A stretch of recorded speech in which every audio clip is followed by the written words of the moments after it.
voting for governor, and I have to tell you, we love having you in the assembly. We would love to have you in the governor's office. Why do it right now for the recall? Well, that's exactly the right way to ask the question. I'm doing it for the recall. I'm trying to just carry the torch and that all of you here have lit, in building the greatest citizens movement in California history. My goal is to get that across the finish line and then to implement the fundamental call for change that this movement is all about, to take power away from the corrupt politicians in Sacramento and return it to the people, to local communities and their citizens. So last April, Governor Newsome held a press conference, and buried at the end of the press conference, he said that the pandemic was an opportunity to advance progressive policies in the state of California. That was like 50 minutes into a press conference, one of the most underheard statements of Governor Newsome.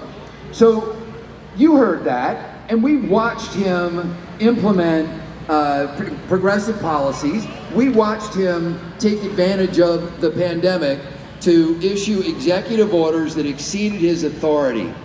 When did you and James Gallagher decide that enough was enough and we're gonna sue him? Tell us about that moment when it just was like a bridge too far, we're gonna stop this tyrant. Well, we actually introduced a resolution to terminate the state of emergency in May of 2020 because we saw the way he was using that to abuse his powers. And then we took him to court in early June. But I'm glad you referred to that statement, which by the way was on April 1st of 2020. It was not an April Fool's Day joke. It turns out he actually meant it. And I, by the way, I've been called Gavin Newsome's chief antagonist, among other things. His worst nightmare. Which is fair enough. But what often isn't remembered is I said at the beginning of all this, I am here to work with the governor, to serve the people of California. But he had other ideas. Not 2 weeks after I said that, on April 1st, he said that he saw the arrival of the coronavirus as an opportunity for a new progressive era, an opportunity to reshape the way we do business and the way we govern. And then he took extraordinary, absolute emergency powers and exploited them for political gain. He took all of our shared sacrifice and cashed it in for self-promotion. That's why we're having a recall. He hasn't just been a bad governor, he has abused the public trust. Would we be closed down today, Kevin Kiley, if not for this recall election? As a resident of LA County, we've got the mask mandate back. The spike is happening again. They say the numbers are the same as they were in February. So I have to ask, why were we shut down last year? Why were we shut down in February, but we are not shut down today?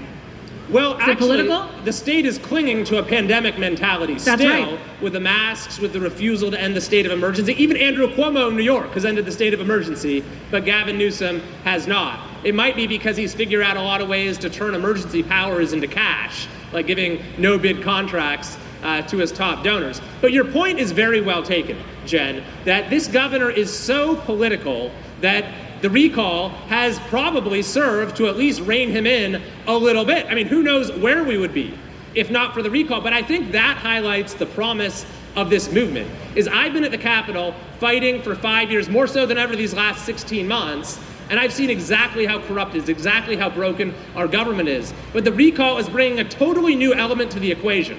That's the voice of the people of California reclaiming their government.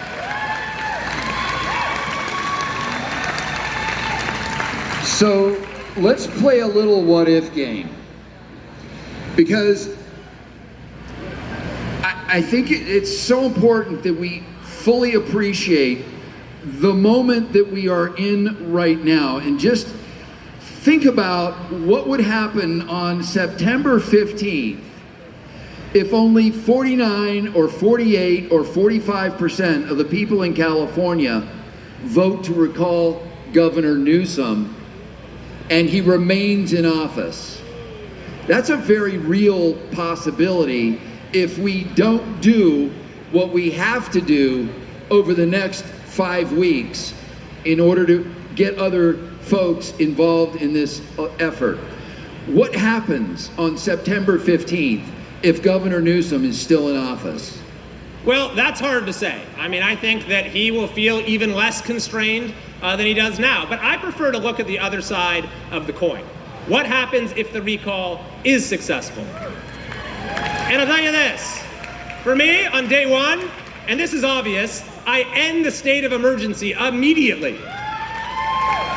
And with that, by the way, all of the other state and local orders that stem from it, they automatically are terminated as well. I would make sure that the school mask mandate, that cruel and ignorant and anti-scientific mandate, is gone on day one.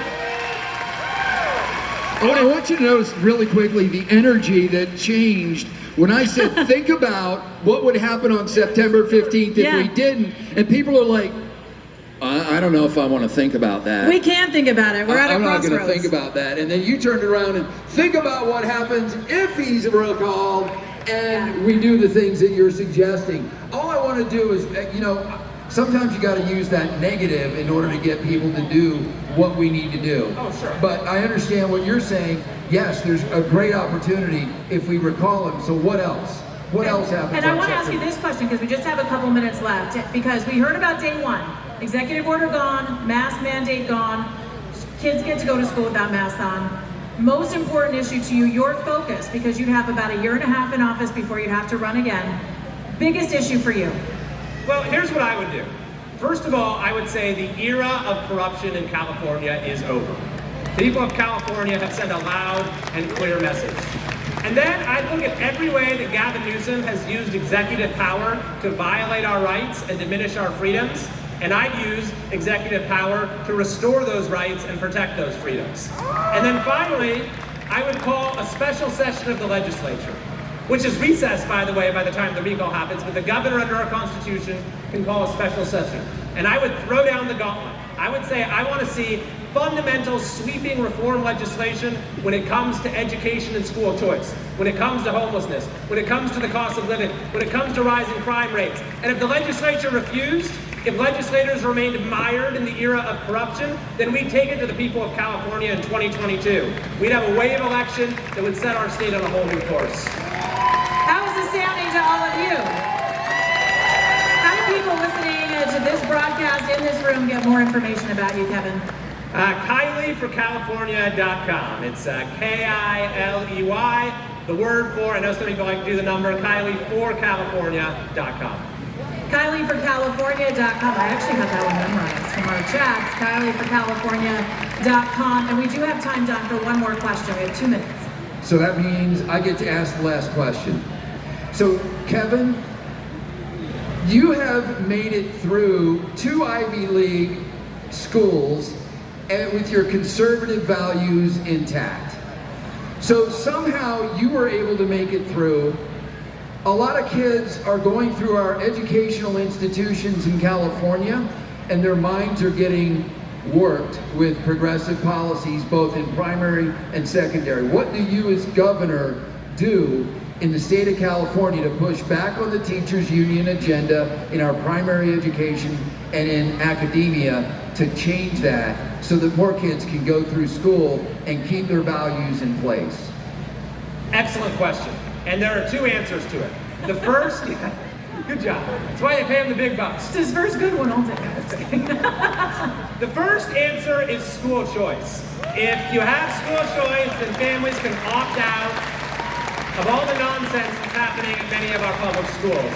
But the second answer is when it comes to things like CRT, we have to understand that the radical ideology of CRT, it is filling a vacuum in our public education system because we don't teach true civic education anymore. That's how we used to understand what it meant to be an educated person. It was what was the common thread in your education was learning about American values, what makes this country so great. You learn the skills to be an active citizen, and we all had a part to play in directing our community's future. But we don't really think of education that way anymore. That's fallen by the wayside. And so CRT is coming in and it's filling that void. If we're no longer going to teach kids how to build their communities up, then we'll teach them how to tear their communities down. So I think that in this fight over CRT and the larger battles over education, it is vital we not only reject that, but we renew true civic education in our schools. A big round of applause for Kevin Kiley. Kiley for CA.com, Kiley for California. Check him out. Thank you, Kevin. Kiley, Assemblyman in California. More up ahead.